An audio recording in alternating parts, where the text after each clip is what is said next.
bit. What is the best approach or the best way to approach problem solving in your opinion? A question for you, which is something we spoke about. What's more important, solving the problems right or finding the right problem to solve? So remember that. I would argue that finding the right problem to solve is very important. So my advice to you, to your audience, is start by getting better at framing meaningful problems.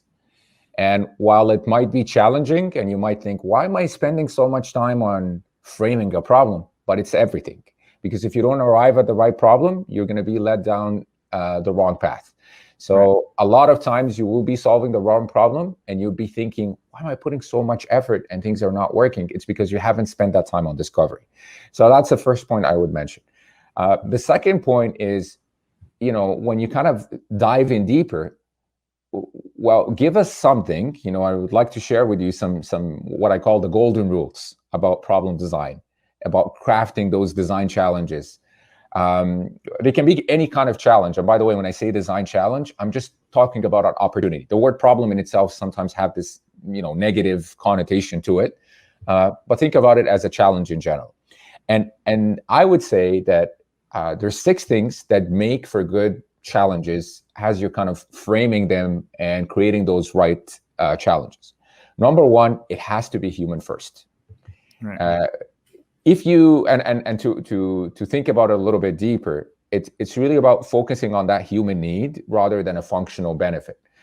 If your business can operate without humans, meaning that you don't need anybody else to help you build what you're doing, you don't need anybody else to sell or to buy or to sell to, in this case, what you're offering, then you can ignore this.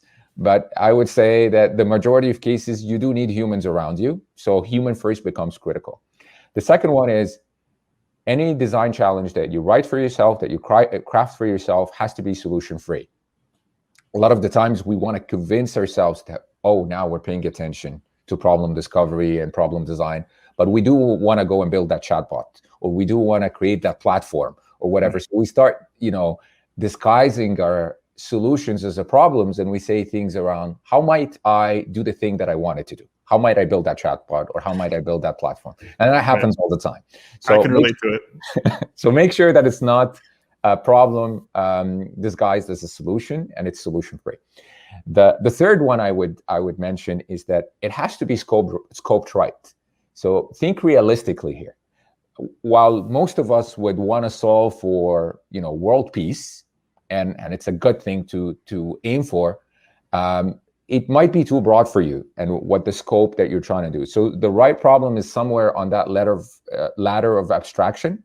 On the other side, you don't want to scope it to be something very small to say, I need to change the color of the button on my website. That's maybe scope too narrow. So finding that right scope to be able to uncover unexpected outcomes is the third very important golden rule in that framing of problems. And the fourth one is really about having a point of view. Sometimes when you craft these problem statements for yourself or for your teams, you'd find that it's everything. It's a mismatch. How might we do this and this, but not that or the other? It becomes, it doesn't provide that unique perspective. So it has to have a single point of view. Ideally, which is number 5, is that it has to be framed as a question. And questions really open up possibilities. And finally, number 6 is that it has to be actionable and understood. If you don't understand it, if others don't understand it within your team, in some cases, maybe your clients are working with you to solve a problem, then really it's not a good problem because nobody understands except yourself. So those are what I would say are 6 tips on crafting those meaningful problems and starting there. And once you have it, the idea is that you arrived at the right problem and you're much in a better position to be able to find that right solution and discover forward. Assalamu alaikum. You've just watched a clip from our Ummahpreneur Live Podcast, where I interview high-level Muslim entrepreneurs at the top of their game to break down business, mindset, lifestyle, and entrepreneurship from an Islamic perspective.